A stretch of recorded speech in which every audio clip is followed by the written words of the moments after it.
what's your poison? Is it sex, alcohol, shopping, cigarettes, food, your iPhone, all of the above? Is moderation your middle name, or are you living with an addictive brain? Well, today my guest is Dr. Rick Sponaugle, and we're talking about why so many of us have a dirty little addiction that we can't seem to shake. How do you do? Nice to have you here, Dr. Sponaugle. Thank you for having me. So what is an addictive brain? Well, an addictive brain is a brain that will continue to chase a drug or action in spite of the fact it's very damaging to their personal life. Do we all have an addictive brain? We can inherit an addicting brain or we can acquire it, but we're not all born with it. We inherit it through two different genes, one that gives us an underactive reward center.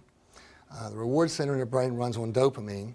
Or we can inherit an underactive frontal lobe, the region above the forehead.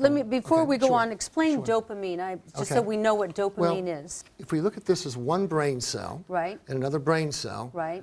The brain being an electrical and a chemical organ, when electricity comes down the first brain nerve, these chemicals are released and they activate receptors on the second nerve. Some of them are excitatory, they stimulate increased electricity like dopamine.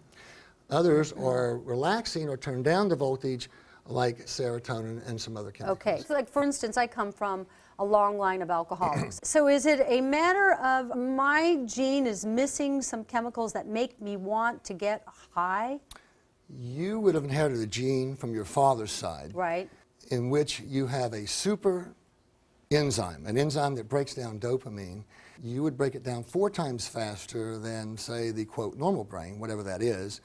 When you break the dopamine down too fast, you have localized deficiencies, and the most common inherited cause of addiction is a localized dopamine deficiency above the right eye.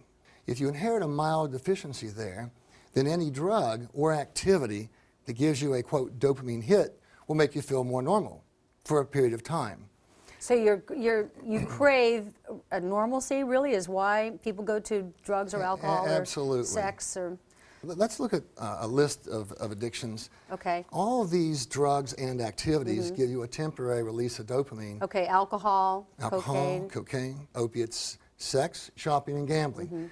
And I would add to that mergers and acquisitions. Our reward center runs on dopamine. And when we, as a kid, would mow the lawn, complete the last 2 or 3 swipes of a lawn, or finish the last dishes, we should get a natural gratification. There's a mild dopamine hit that occurs that's natural. We have studies now that prove that eating raises dopamine activity in that reward center 3 times normal for an hour and a half. Orgasm 10 times normal, and cocaine 100 times normal. Is it possible to manage those chemicals? In other words, do all people with addictive brains become addicted? No, or they become addicted to different things. If they become addicted to mergers and acquisitions or success, we don't typically call it an addiction. We call them successful. We call them successful people. Right. I want to backtrack just a little bit. Why don't I drink? Well, probably. I want to make sure. Very clearly, you didn't drink because your father did. So I don't drink because my father did drink, and there was something in me that didn't want that. I see it all the time. Right. The dopamine deficiency itself is not enough to make many people fall into an addiction trap. What I've seen over the years is people gravitate to what is handy. If you look at 3 generations ago, alcohol was readily available.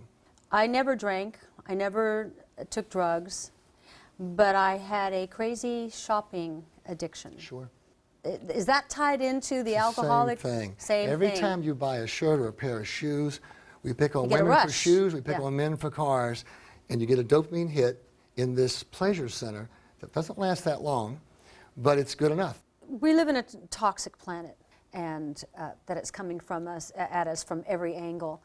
How is that affecting the brain? Oh, good golly. Multiple ways. We have in this country a major change in brain chemistry in the last 30 years. Why? Antibiotics are a major portion of this. The poultry farmers embraced penicillin, and we've been loading our poultry since 1945 with penicillin, and then the milk farmers decided they could get more milk out of the cow if they put on antibiotics continuously. City water in every city they're full of antibiotics, and they distort the pH of the intestine by killing the good bacteria and so forth. But what's happened with the younger generation, because of the gut toxicity, that is now derived from the antibiotic load. We see depression, anxiety, insomnia, and panic disorder have tripled since 1980. So this explains our teenagers and Absolutely. mood swings. Their hormones are affected by the antibiotics in the Absolutely. food and the environment. Their guts are messed up from overuse of antibiotics, either from food, either from doctors who've been prescribing it. And because of this overactiveness, they go to Any a drug that drug, turns down the anything to voltage. take the pain So away. when- Let's just, at this point, say, pay attention to what you eat, the amount of sleep, managing your stress, and be aware that toxins are really lethal. Toxins are lethal. Yeah. Well, that's it. Thanks for watching. We'll see you next time.